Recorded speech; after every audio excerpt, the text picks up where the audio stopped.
Thank you Jesus. प्रभु जी का धन्यवाद हो, प्रभु जी के अनुग्रह की दृष्टि के लिए, प्रभु जी की दया की दृष्टि के लिए जो हम पर है। प्रभु जी की महिमा हो हमारे जीवन से। Thank you lord, hallelujah.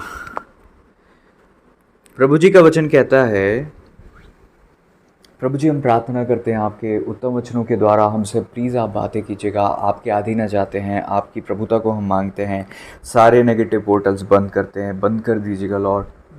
हम विशेष दुआ करते हैं प्रभु जी, आपकी दया की दृष्टि हम पर हो पिता। वचनों के द्वारा प्रभु जी आप हमसे बोलेगा, बातचीत कीजिएगा जैसा आप चाहते हैं। प्रभु जी आप हमें सिखाइएगा ताकि हम आशीषित और आज़ाद हो सकें। प्रभु यीशु मसीह जी के नाम में शत्रु की सारी चालों को बाइंड करते हैं, आपके हाथों में सौंपते हैं। आपका नियंत्रण हमारे जीवन पर मांगते हैं। प्रभु जी अपनी वाणी से प्रभु जी हमें आशीष दीजिएगा, आज़ाद कीजिएगा। और प्रभु जी प्लीज़ हमसे बातें कीजिएगा खुदा, ताकि पिता आपकी दया में मेरे पिता आपकी वाणी हम तक पहुँचे और प्रभु जी हम आशीषित हो सके। आपकी महिमा हो। प्रभु यीशु मसीह जी के नाम में दुआ को मांगते हैं, आमीन। प्रभु की वाणी कई बार हमें इसलिए भी नहीं मिल पाती है क्योंकि हम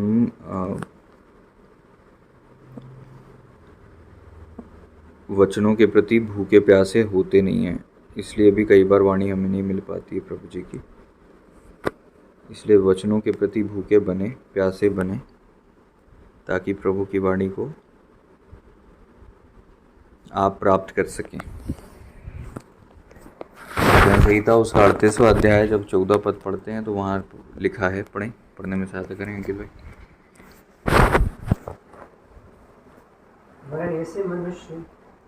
वरन मैं ऐसे मनुष्य के तुल्य हूँ, वरन मैं ऐसे मनुष्य के तुल्य हूँ जो कुछ नहीं सुनता, जो कुछ नहीं सुनता। प्रभु इस वचन के पढ़े और सुने जाने पर हमें आशीष दें। वरन मैं ऐसे मनुष्य के तुल्य हूँ जो कुछ नहीं सुनता, कुछ नहीं सुनता। प्रभु का वचन तो ये कहता है कि मेरी भीड़ें मेरा शब्द सुनती हैं। प्रभु का वचन कहता है मैं अपनी भीड़ों को जानता हूँ, मेरी भीड़ें मेरा शब्द सुनती हैं। वो भीड़ बहुत बुरी तरह भटकी हुई है जो अपने आप को भीड़ तो मानती है लेकिन अपने चरवाहे की नहीं सुन पा रही है। हम कई बार ऐसी भीड़ बन जाते हैं कि हमारे चरवाहे अर्थात हमारे प्रभु यीशु मसीह जी हमारे सच्चे चरवाहे हैं और प्रभु जी की वाणी हम नहीं सुन पाते और हमको लगता है हम प्रभु जी के पीछे तो चल रहे हैं। वचन क्या कहता है? मेरी भेड़ें मेरा शब्द सुनती हैं। वचन क्या कहता है? वह मुझे हरी हरी चराइयों में बैठाता है, सुखदायी जल के झरने के पास ले चलता है, मेरे जी में जी ले आता है। मतलब इतना फ्रूटफुल जीवन है अगर भेड़ चरवाहे के पीछे चले। लेकिन जब हमारे जीवन में फ्रूटफुलनेस की कमी आ जाती है तो हमको सबसे पहले ये देखना चाहिए कि हमने अपने स्वामी की, अपने प्रभु की, अपने चरवाहे की वाणी को सुनना कब से बंद कर दिया और किस मोमेंट से हम भटकते तभी हैं जब हम वाणी सुनना बंद कर देते हैं। क्योंकि मसीह के साथ, प्रभु जी के साथ जीवन चलायमान होता है, रुका हुआ थमा हुआ नहीं होता। इजरायली 40 साल चलते रहे और 40 बार चले। 40 बार जो है उनको बादल मूव किया और वो बादल को फॉलो करते रहे। लेकिन जो पीछे रह गए, अमालेकियों ने उनको नाश किया। पीछे रह जाने का मतलब ये है कि बादल को फॉलो नहीं करना, चरवाहे की वाणी नहीं सुनना, बादल की छाँव में नहीं रहना। परमेश्वर की वाणी जब आती है तो वाणी के साथ साथ उस वाणी को सुनने वालों के जीवन में अपने आप सुरक्षा आती है। बादल के नीचे जो रहे वो सुरक्षित रहे हमेशा। बादल से पीछे जाने वाले खतरे में पड़ गए हमेशा, और बादल में रहने वाले हमेशा प्रोटेक्टेड रहे, बॉर्डर में रहे। क्योंकि वचन भी कहता है जो बाड़ा तोड़ेगा उसको सर पर डसेगा। अगर आप बाड़े से बाहर जाओगे आपकी प्रॉब्लम होगी।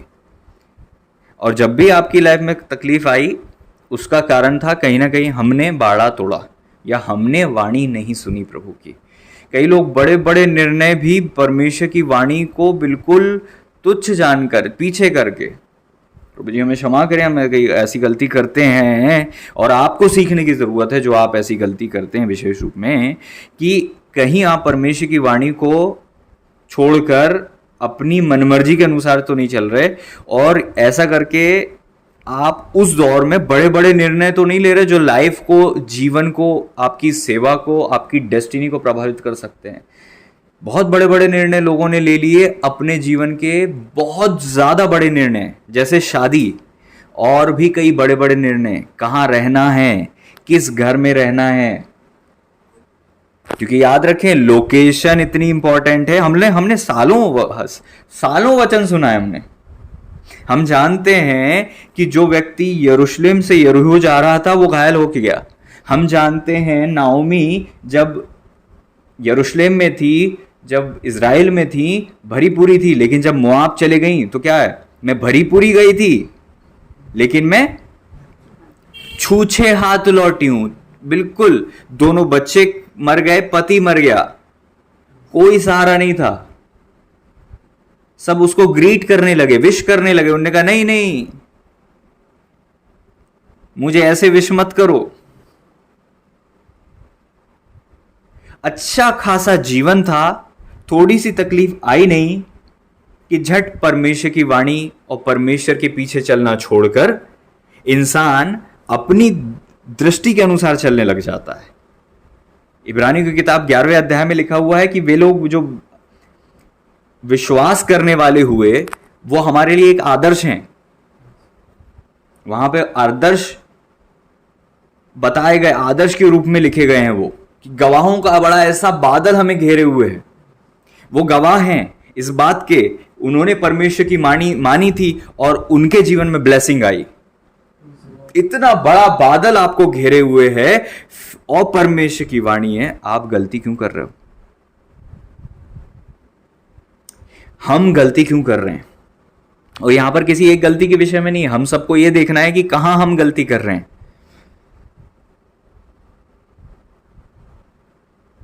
कुछ ही दिनों के बाद एक लड़की का मेरे पास फोन आता है, पास्टर जी मैंने आपकी नहीं मानी और मैं बहुत तकलीफ में, प्लीज मेरी अगुवाई करें।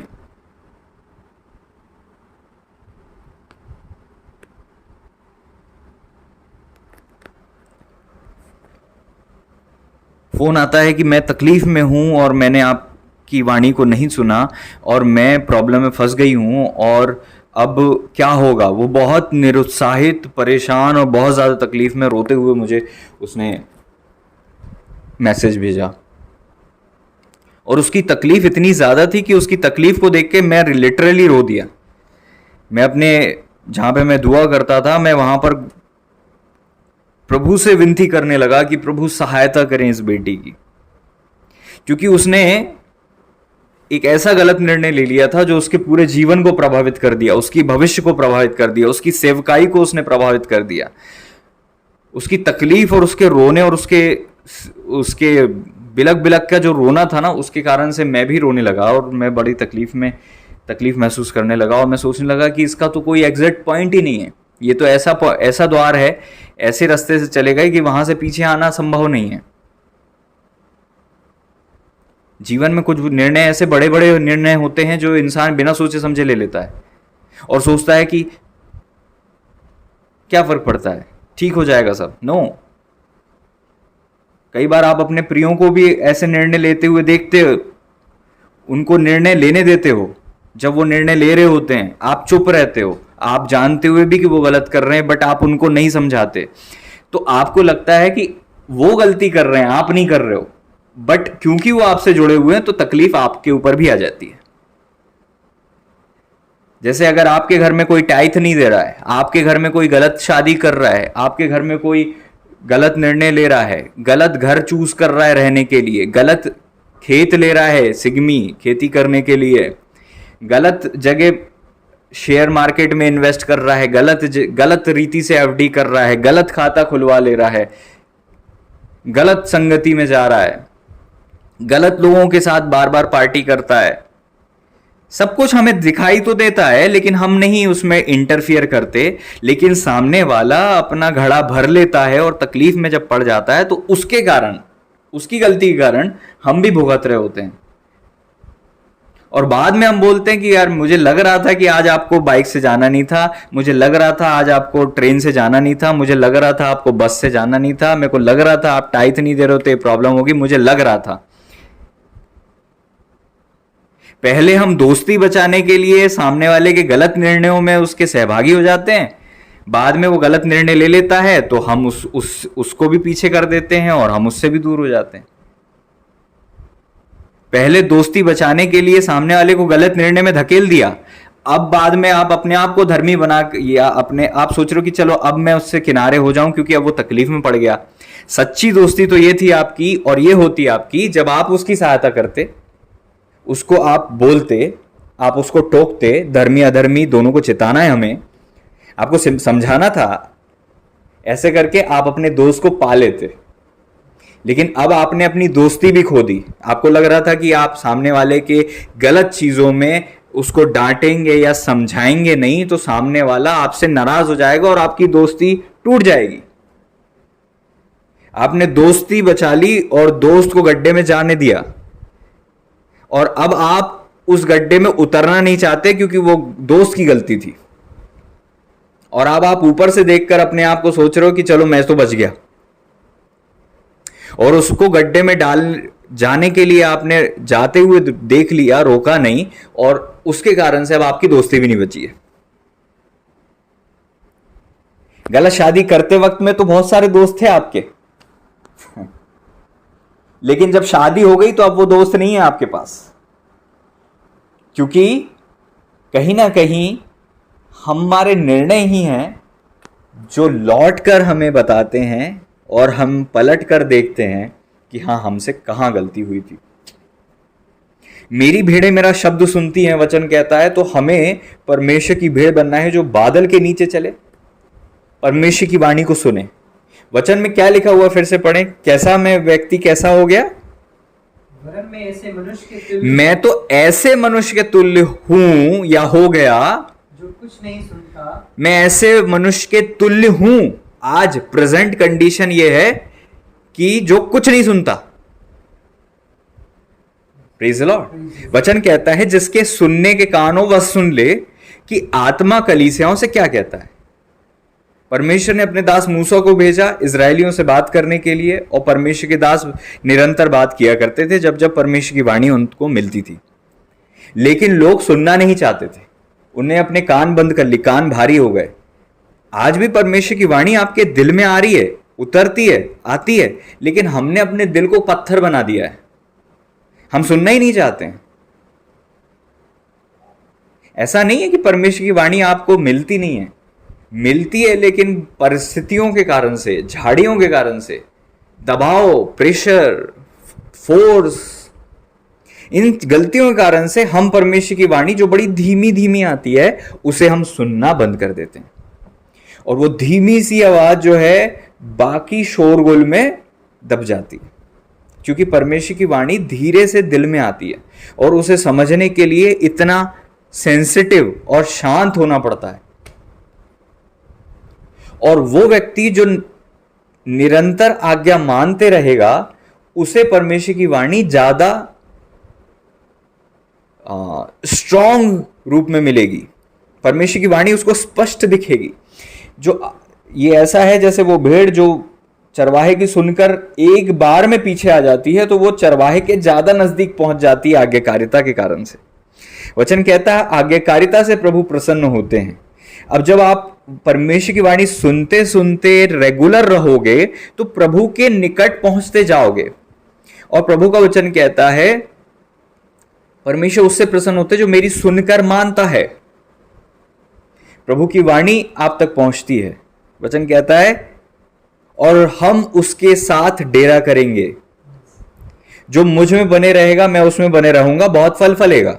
परमेश्वर ने अपने आत्मा को देकर हमें अपने आप से जोड़ लिया है, और प्रभु पवित्र आत्मा परमेश्वर जी हमारे हृदय में, हमारे अंतकरण में हमसे बातें करते हैं। और प्रभु ने जब हमें अपना आत्मा दिया तब से प्रभु ने हमसे बातें करना चालू की, इवन उसके पहले से। और आज हमें परमेश्वर की वाणी समझ में आती है, सुनाई देती है अर्थात हृदय में उसे समझ में पाते हैं हम। लेकिन कुछ ना कुछ गलती कर बैठने के कारण से वो वाणी धीमे धीमे धीमे हो जाती है और हम पीछे चले जाते हैं। कुछ लोगों ने बहुत सालों पहले से परमेश्वर की सुनना बंद किया था, इसलिए आज वाणी तो दूर, उनका विवेक भी बहुत ज्यादा मर चुका है। आज उनको गलती करने में कोई एहसास ही नहीं होता है, और उनको ऐसा लगता है कि उनकी गलती में भी परमेश्वर कुछ बोल नहीं रहे हैं, तो परमेश्वर उन्हीं की तरह है। परमेश्वर को लगता है, परमेश्वर उनके साथ सहानुभूति में कि चल यार कोई बात नहीं, 2-4 पापी तो कर रहा है तू, कोई बात नहीं, इट्स ओके। वचन कहता है जब तू गलत कर रहा था, मैं चुप था, तो तुझे लगा परमेश्वर मेरे तरह है, थोड़ी सी है ना टाइथ नहीं देना, प्रभु को तो पता है, एक बार कोई दिक्कत नहीं, वो तो भावनाओं में आके गलत शादी कर ली है ना, मैंने थोड़ी ना करी, मेरी बहन ने करी, मैंने तो नहीं करी, मेरे भाई ने करी, मैंने थोड़ी ना करी, चर्च के मेंबर ने करी। ये सोचकर हम रोक देते हैं अपने आप को कि चलो ठीक है हम तो बच रहे हैं, या सामने वाले की गलती से हो रहा है इसलिए हम चुप रहते हैं, और बाद में उसे हमें भोगना पड़ता है, तब हमें समझ में आती है। और तब हम सारा ब्लेम, उस समय तो हमारा मन किसी और को ब्लेम कर रहा होता है जब वो गलती कर रहा होता है, या उसकी गलतियों में हम सहमत होते हैं, या हम रोक नहीं रहे होते हैं, लेकिन जब वो न्याय आ जाता है और हम पर बीतती है, तब हम बोलते हैं किसी की नहीं, मेरी ही गलती थी।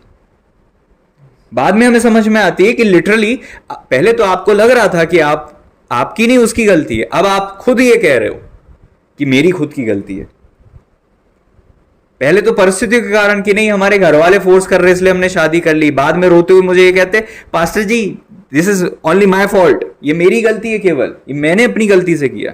आज मैं आपको बताना चाहता हूं, अपनी फैमिली का देखकर, अपने समाज का देखकर, अपने पापा मम्मी का चेहरा देखकर, और किसी को भी कुछ भी देखकर, अगर आपने परमेश्वर की इच्छा के बगैर शादी कर ली तो तकलीफ में आप पड़ोगे, और आपको कल वो लोग सहारा देने भी नहीं आएंगे, और वो चाहेंगे तो भी सहारा नहीं दे सकते, और उनको खुश करने के कारण से अगर आपने अपने आप को तकलीफ में डाल दिया तो यकीन मानिए वो भी खुश नहीं रहेंगे जिन्होंने आपसे ऐसे निर्णय लेने में आपको फोर्स किया था।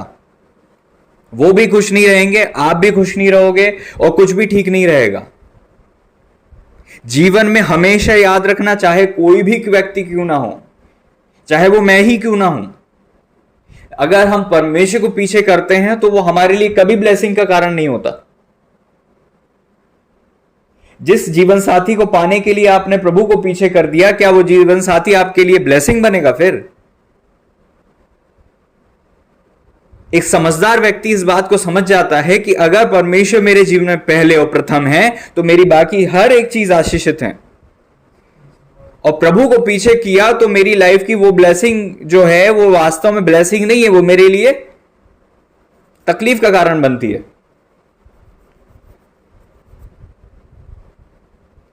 और इतने भी हमें मगन नहीं हो जाना है परमेश्वर की दी हुई आशीषों में कि हम गलती कर दें,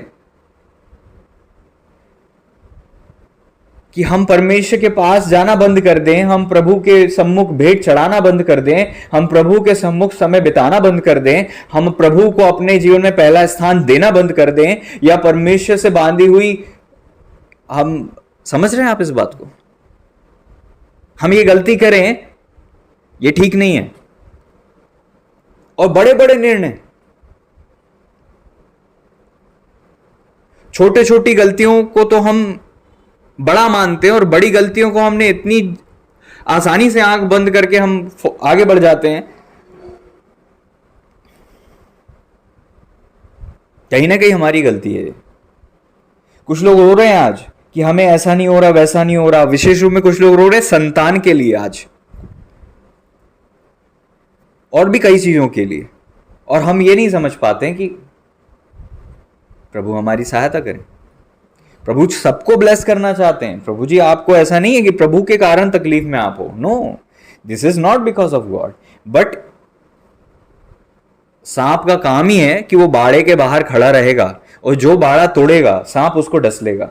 इसमें आप सांप को ब्लेम देते रहो, किसी भी एक्सक्यूज को देते रहो, फैमिली को कहते रहो कि उनके कारण हुआ, मेरी 1000 प्रकार के एक्सक्यूज दियो, अल्टीमेट बात यह है कि आपने गलती की और आप भुगत रहे हो, और आप करोगे तो आपको, समझ रहे हो।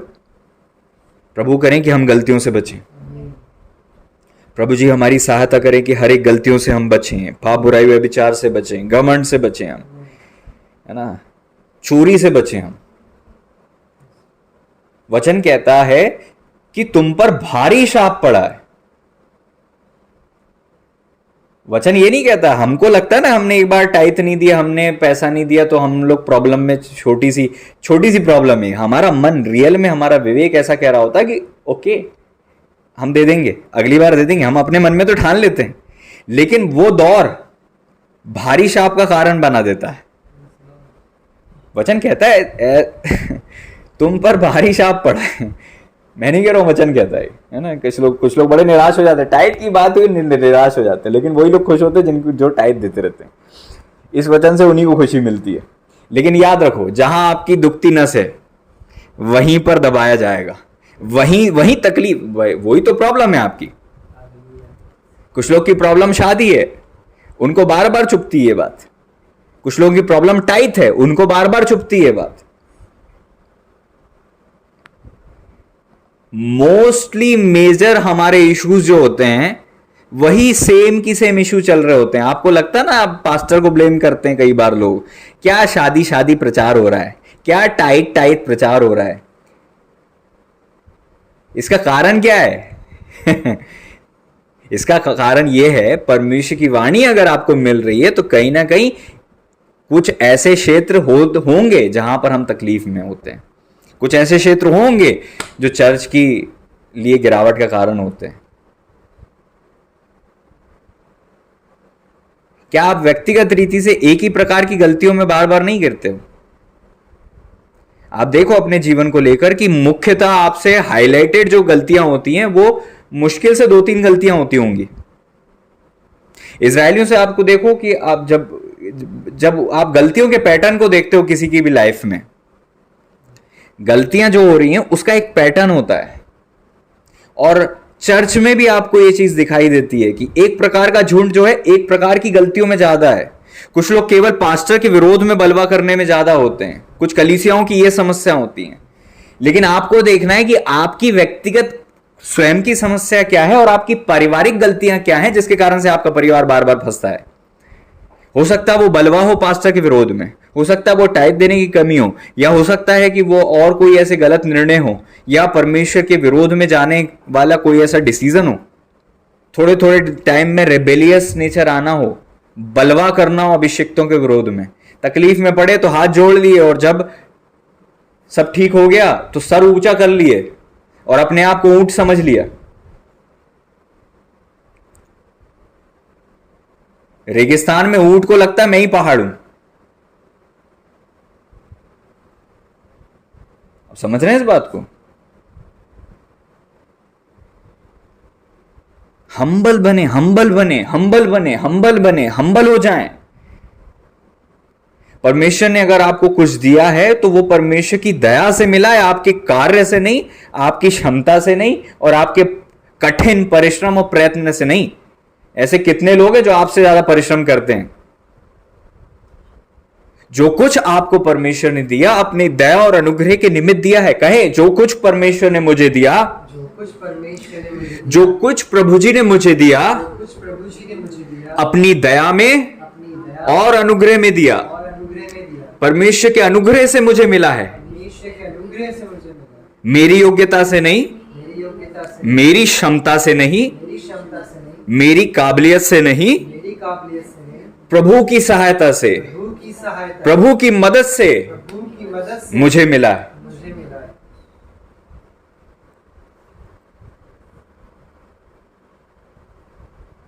वचन कहता है परमेश्वर ही है जो तुम्हें कार्य करने की इच्छा, कार्य करने की क्षमता दोनों प्रदान करते हैं। वही है जो युक्ति करते हैं, वही है जो वाणी देते हैं, वही है जो मुंह खोलते हैं, और वही है जो भविष्यवाणी करवाते हैं। वचन कहता है जब परमेश्वर बोलेगा कौन भविष्यवाणी नहीं करेगा? परमेश्वर इतने अयोग्य लोगों को भी इतना योग्य बना देते हैं कि एक बड़ी गवाही बनती है। जो गधी बोल नहीं सकती, परमेश्वर ने उससे बुला दिया। जो कौवा खिला नहीं सकता दूसरों को, कौवे के द्वारा परमेश्वर ने अपने अभिषेक दास को खिला दिया।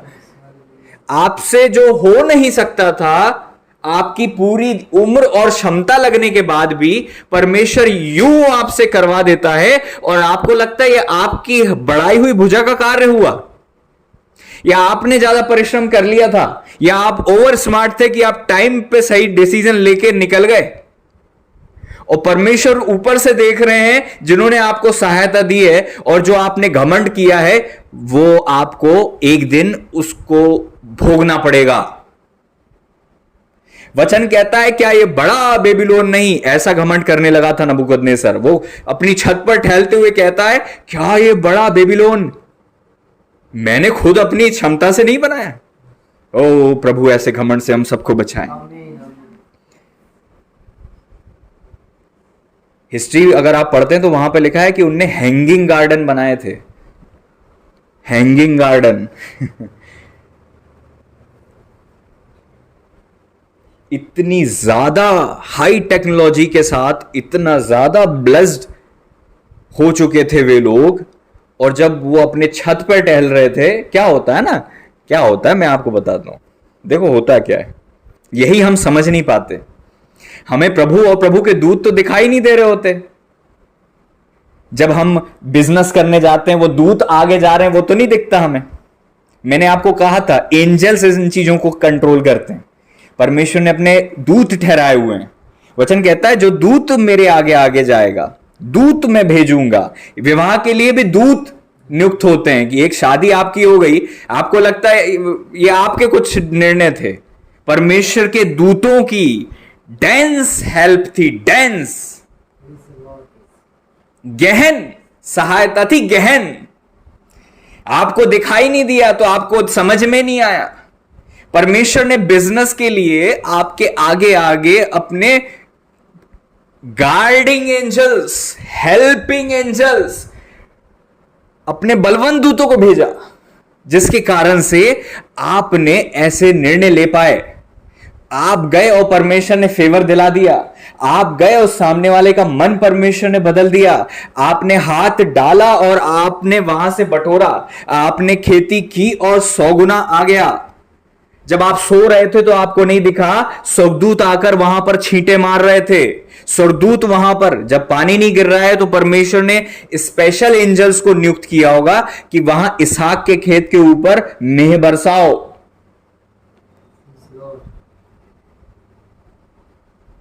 ये सब परमेश्वर की सहायता से हुआ और आपको लगता है ये आपके हाथों का कार्य था। वचन कहता है, परमेश्वर कहते अब मैं तुझे बताऊंगा और सब अलग अलग करके तुझे समझाऊंगा।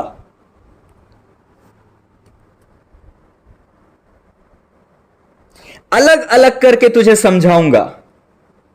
नबूकदनेस्सर को वचन में लिखा हुआ है, पहरू आकर क्या बोलता, क्या बोलते हैं, और इस पर 7 काल बीतेंगे। जब इसे समझ में आ जाएगा तब ये ज्यों का त्यों हो जाएगा। इसका मतलब क्या, 7 साल जमीन पर रेंगते और घास चरते हुए वो राजा 7 साल तक ओस से भीगा करता था, जानवरों की तरह घास चरा करता था। नाखून ऐसे हो गए जैसे पक्षियों के हों, बड़े बड़े नाखून, और रेंगता था। Praise the Lord. 7 साल ये जीकर उस राजा को ये समझ में आया कि परमेश्वर ही है जो मनुष्यों में राज करता है। हालेलुया। कहें परमेश्वर ही है जो मनुष्यों में राज करता है। अपने स्थान पे खड़े होकर कहें परमेश्वर ही है जो मनुष्यों में राज करता है। अपने हाथों को उठाकर कहें परमेश्वर ही है जो मनुष्यों में राज करता है। प्रभु आज मैं क्षमा मांगता हूं। मैंने अपनी बोली के द्वारा अपने आप को ऊंचा कर दिया, अपना घमंड दिखाया। मैंने पाप किया, मैंने घमंड किया। मैं कर लूंगा, मैं कर सकता हूं, मेरी योग्यता से होगा। अरे मेरा कोई सामना नहीं कर सकता।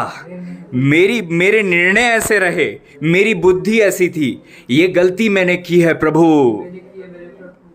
आज मैं आपके चरणों में आकर क्षमा मांगता हूँ, चरणों में आकर क्षमा मैं माफ़ी मांगता हूँ प्रभु। अपने आप को हम्बल करते हुए, घुटनों पर आकर, अपने सर को झुकाकर अपने आप को दीन और नम्र करता हूँ। और प्रभु आपसे कहता हूँ, वो सामर्थ मेरी नहीं आपकी थी, वो अभिषेक मेरा नहीं आपका था, वो नूर मेरा नहीं आपका था, वो अभिषेक मेरा नहीं आपका था, वो प्रबंध मेरा नहीं आपका था, वो सहायता मेरी नहीं आपकी थी, वो अनुग्रह आपका था, वो दया आपकी थी, वो अनुग्रह से ब्लेसिंग मुझे आपने दी थी, मेरे हाथों का कार्य नहीं था। प्रभु आप ही मुझे कार्य करने की शक्ति देते हैं, कार्य करने की क्षमता देते हैं, सही बुद्धि देते हैं, समय पर अगुवाई करने वाले परमेश्वर हैं, तकलीफों से बचाने वाले परमेश्वर हैं। लेकिन मैंने सोचा ये मेरी योग्यता से हो गया, इसलिए मैंने प्रभु जी तकलीफ में पड़ गया। ओ प्रभु आपने मुझे, ओ पिता परमेश्वर मैंने अनुभव से सीखा है, मैं जी रहा हूं प्रभु कि परिश्रम के बाद भी मैं नहीं बटोर रहा हूं, ये मैं जी रहा हूं प्रभु। अब मैं अपनी परिश्रम पर भरोसा रखता था, मैं उस परिश्रम को कर कर भी मेरे प्रभु कुछ नहीं पा रहा। ओ प्रभु इसके कारण से आज मैं समझ रहा हूं कि ये मेरी योग्यताओं से नहीं हुआ था, मेरी योग्यताओं से नहीं होगा। मेरे हृदय के कोने में भी जो घमंड छुपा है उसे आपने देख लिया है प्रभु, उसे आपने देख लिया है प्रभु, उसे आपकी नज़र आपकी नज़र से नहीं छुप सका, वो घमंड आपकी नज़र से नहीं ओझल है प्रभु। हम प्रार्थना करते प्रभु आज उसे आप निकाल दीजिए राजा।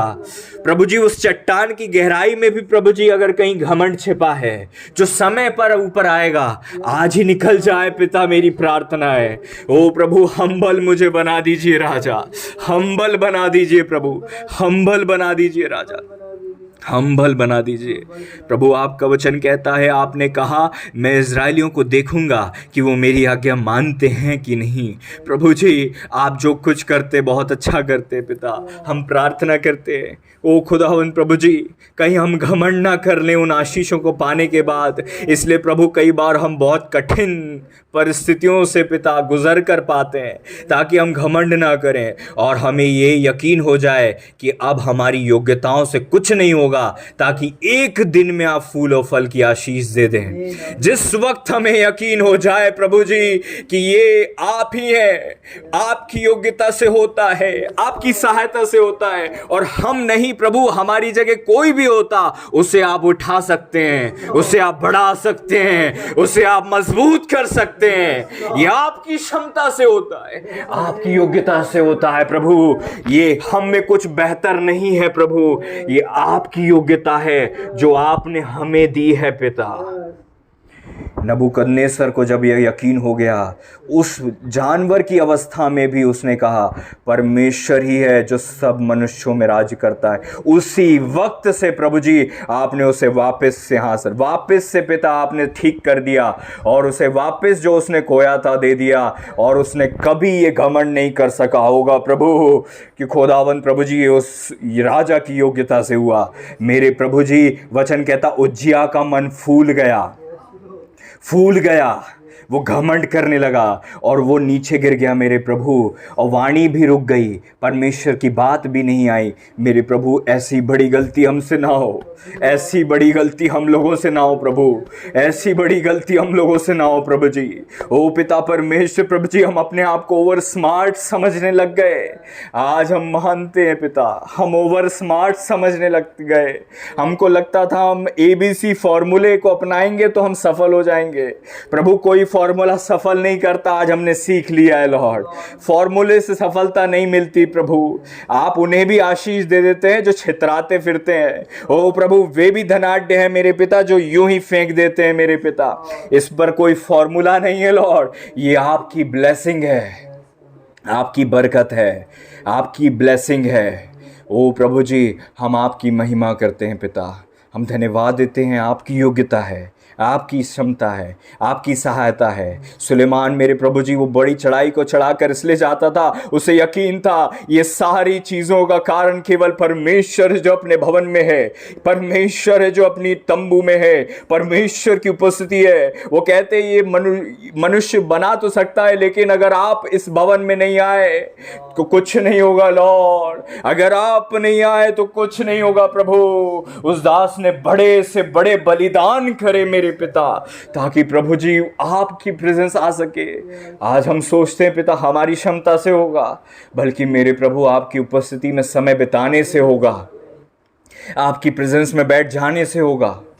कई बार हम प्रभु जी दुआ का समय भी अपने परिश्रम को दे देते हैं, अपने जीवन साथी को दे देते हैं, बाकी चीज़ों को दे देते हैं, और वही हमसे दूर हो जाती है, वही चीज़ हमसे चली जाती है और दूर हो जाती है, ताकि हम सीख जाएं कि मेरे प्रभु आज हम सीख जाएं कि वो आपकी ब्लेसिंग थी, आपकी ब्लेसिंग से ही मिलेगा।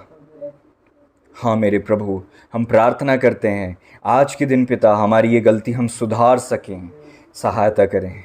ओ प्रभु जी, आपको पता है प्रभु जी कि वो आशीष के बाद क्या हम घमंड कर सकते हैं? वो बच्चा संतान पैदा हो गई तो क्या हम घमंड कर सकते हैं? क्या हम बलवा कर सकते हैं? क्या हम वेदी लगाना बंद कर सकते हैं? क्या हम प्रभु जी बलिदान देना बंद कर सकते हैं?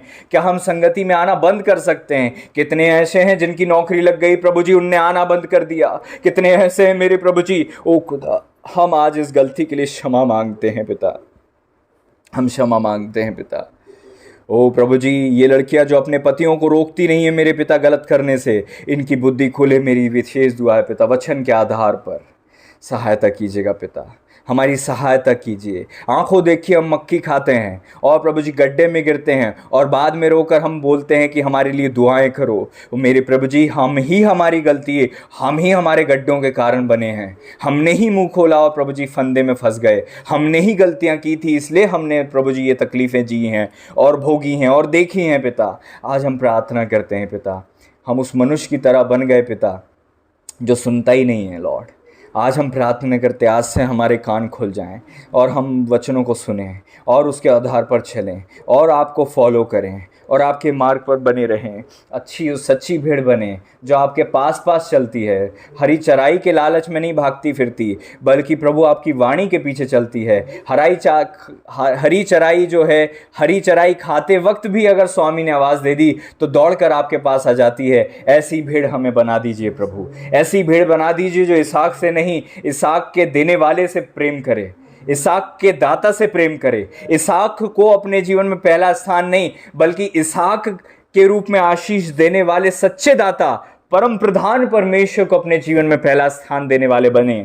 ऐसी हम प्रार्थना करते, गड़बड़ी हमारे जीवन से दूर हो, बुराई हमारे जीवन से दूर हो जाए। आज हम समर्पण करते हैं कि इसहाक हमारे साथ रहे तो भी पहला स्थान हम आपको देंगे पिता, हम पहला स्थान आपको देंगे। इसहाक के होते हुए भी सबसे प्रथम आप होंगे।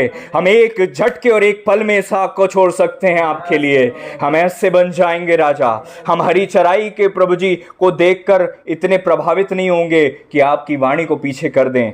हम ऐसे निर्णय नहीं लेंगे जो हमें लूत की तरह गलती में फंसा दें पिता। हमारी सहायता करें, हरी हरी चराई का लालच खत्म हो जाए। इसहाक को पहला स्थान देने का मेरे पिता, ये पिता गलती हमसे दूर हो जाए।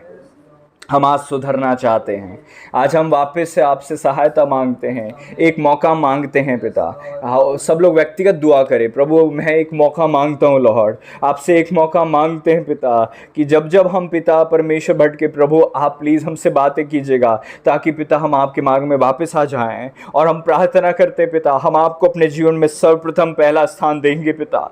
आज से हम ये निर्णय लेते हैं प्रभु, आप ही पवित्र हैं, आप ही सर्वोच्च हैं, आप ही महिमा के योग्य हैं, आप ही आदर के योग्य हैं।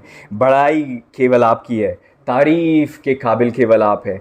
हमारी आशीषें, हमारा इसहाक सुरक्षित बचा रह जाए, हमारी ये दुआ है। हम आपको पहला स्थान देंगे पिता। आज से सारी चीज़ें ज्यों की त्यों हो जाएं, ब्लेसिंग ज्यों की त्यों हो जाएं, शत्रु की चालें नष्ट होने पाएं और प्रभु जी सब ठीक हो सके। हम पहला स्थान आपको देंगे।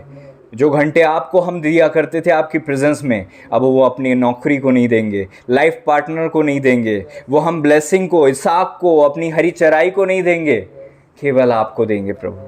आज से हम ये निर्णय लेते हुए प्रभु यीशु मसीह जी के महान अति पवित्र सामर्थी नाम में मिलकर विश्वास के साथ दुआ को मांगते हैं। सारी गड़बड़ी दूर हो जाए। आमीन आमीन। प्रभु जी हमें आशीष दें, हमें ब्लेस करें, हमें आज़ाद करें और हमारी सहायता करें कि हम प्रभु के प्रति वापस से ईमानदार बन जाएं और प्रभु जी की इच्छा को पूर्ण करें अपने जीवन से। हालेलुया। Thank you Jesus. प्रभु की महिमा हो।